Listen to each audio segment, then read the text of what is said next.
Bangladesh top one এই নামটুকুই দেখতে পাচ্ছি।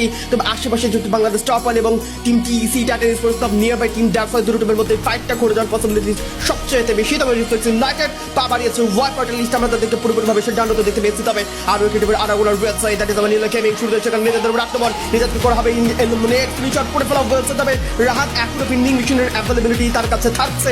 আর একবার সেখানে রিকলটা করতেই চাবে ইয়াসুন নিজাতকে বাঁচিয়েছে। তবে এবার কুট্টু স্টাফের হাতে পুরো ওপেন গ্রাউন্ডার ওয়েবসাইট বোল মেকারের ব্যবহার পিরিয়ডটা পাচ্ছে ক্রমশ হয়। তবে এই পিরিয়ডটাকে তারা সুন্দর করে হ্যান্ডেল করে নিতে জানে। অন্যদিকে টিম রেড শেষ অব্দি পা বাড়িয়েছে ওয়ার ব্যাটল লিস্টে বাংলাদেশ টপ ওয়ানের হাত ধরে টপ 3 টিম একদিকে থাকবে টাটা স্পোর্টস টপ, অন্যদিকে ওয়েবসাইট বাংলাদেশ টপ ওয়ান, অন্যদিকে website Nila gaming. It's a 4v4v3 scenario.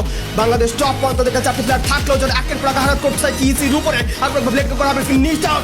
Rahat অত সেকেন্ড ডাউন কুট্টু তারা সার্ভাইভার। তবে নো আঙ্কারা মেসি আর মাহফুজ তারা হাত ধরে পুরোপুরিভাবে টাটা স্পোর্টস টপ পা বাড়িয়েছে ওয়ার ব্যাটল লিস্টে। And it's a 2v4 scenario. একদিকে বাংলাদেশ টপ ওয়ান তাদের কাছে ফুল ম্যাচ থাকছে এবং এই মোমেন্টে বাংলাদেশ টপ ওয়ানের সামনে টিকে থাকা সম্ভব নয়। Last survivor from team Nila gaming তাকে খুঁজে বের করতে পারলেই করবে হামলা এবং তাদেরকে খুঁজে বের করার চেষ্টা করে ফেলা বলছে। তবে ঈশা লাস্ট মোমেন্টে কাউন্টার করতে চায়, হাতে ডাবল স্টাফের রয়েছে। প্রথম শটটা নেটেড, দ্বিতীয় শটটা কানেকশন করে ফেলার আগে সেখানে ওয়ালগুলোকে ব্যবহার করে ফেলা হবে। আপনার কিন্তু লোড শট আরো প্রিন্টিং করতে সেই এলাকাটুকুর মধ্যে। তবে নো কাউন্টার করবে প্রান্ত একটা প্রপার ফ্ল্যাশ এন্ড ফ্রিজের ব্যবহার নিচ্ছে।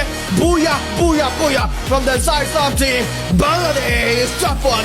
ওয়াও দুর্দান্ত চমৎকার ভাবে সেকেন্ড ম্যাচের মধ্যে